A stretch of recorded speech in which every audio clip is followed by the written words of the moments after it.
Vous le savez, demain le FC Barcelone va affronter la Real Sociedad au Camp Nou pour la Liga. Et c'est vraiment le match idéal pour essayer de se relancer après cette semaine très décevante. C'était la semaine la plus importante de la saison avec le match aller face à Naples et le match au Bernabéu contre le Real Madrid. Et ça a été très décevant parce qu'on en a tiré qu'un match nul à Naples et une défaite au Bernabéu. Voilà, avant le Classico, le Barça était devant le Real Madrid à 2 points et là on se retrouve 1 point derrière à cause de cette défaite. Donc du coup on n'a vraiment plus le droit à l'erreur.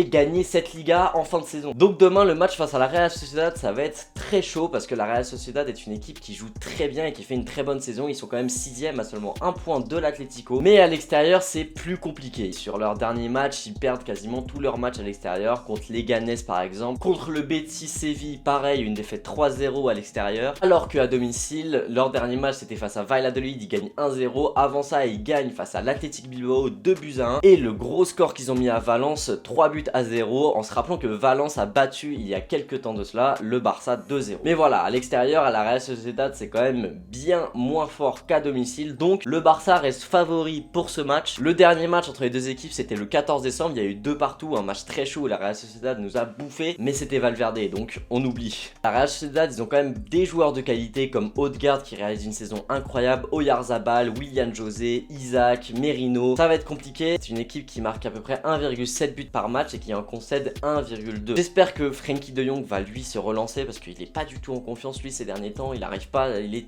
très neutre en fait depuis quelques temps alors qu'il avait fait 6 mois incroyables sous Valverde. Il faut que de toute façon tous les joueurs se relancent sur ce match contre la Real Sociedad, que ce soit Arthur, De Jong, Griezmann, Busquets, j'espère qu'il va continuer sur ce qu'il nous a montré ces derniers temps. Et voilà, va falloir mettre les bouchées doubles. Il y a le retour de Jordi Alba qui là je pense est à 100%, il va être titulaire. Je pense qu'Ansu Fati va pour le coup être titulaire parce que c'est au Camp Nou et qu'il nous faut des ailiers, on n'a pas d'ailiers et voilà, on peut pas gagner sans ailier tout simplement. On l'a vu contre le Real, il y a eu plusieurs contre-attaques où on partait devant et on était obligé de s'arrêter. Il y a un moment, c'est flagrant, t'as De Jong qui part devant et il est obligé de se retourner parce qu'il est pas assez rapide, alors que tu mets n'importe quel ailier dans cette situation, il se retrouve dans la surface en moins de 3 secondes. Il va falloir vraiment gagner ce match pour se remettre en confiance. On a 2 matchs pour préparer Naples, on a ce match qui est plus intéressant, qui va montrer les forces et les faiblesses de l'équipe, où je pense que Setien va aligner le 11 qu'il compte mettre contre Naples, parce que c'est le plus gros match des deux. La semaine prochaine on joue contre Mallorca à l'extérieur, c'est quand même bien plus simple. Mais voilà, il y a une semaine de repos en plus entre les deux matchs, et après entre Mallorca et Naples il y aura 4 jours de repos. Il n'y a pas d'excuse de calendrier pour gagner ce match. Il va falloir un gros Messi, même si malheureusement,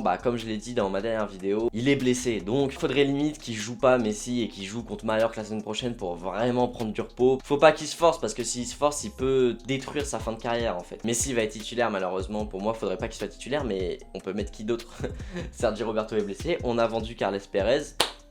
Bravo monsieur Bartomeu. Il y a eu des rumeurs là cette semaine comme quoi ce serait tendu entre les joueurs et Quique Setien à cause des vidéos qui sont sorties d'Eder Sarabia qui a crié sur les joueurs lors du Classico, mais bon c'est normal en fait, ils ont besoin de ça là, les joueurs du Barça, qu'ils se fassent crier dessus, qu'ils se fassent remettre en question. Mais bon, ces soi-disant tensions entre Quique Setien, Eder Sarabia et les joueurs, elles se sont pas du tout vues à l'entraînement, voilà, des accolades, de la rigolade comme d'habitude. C'est une courte vidéo, j'espère que ça vous aura plu. C'était Franek, partagez, likez, abonnez-vous, ciao.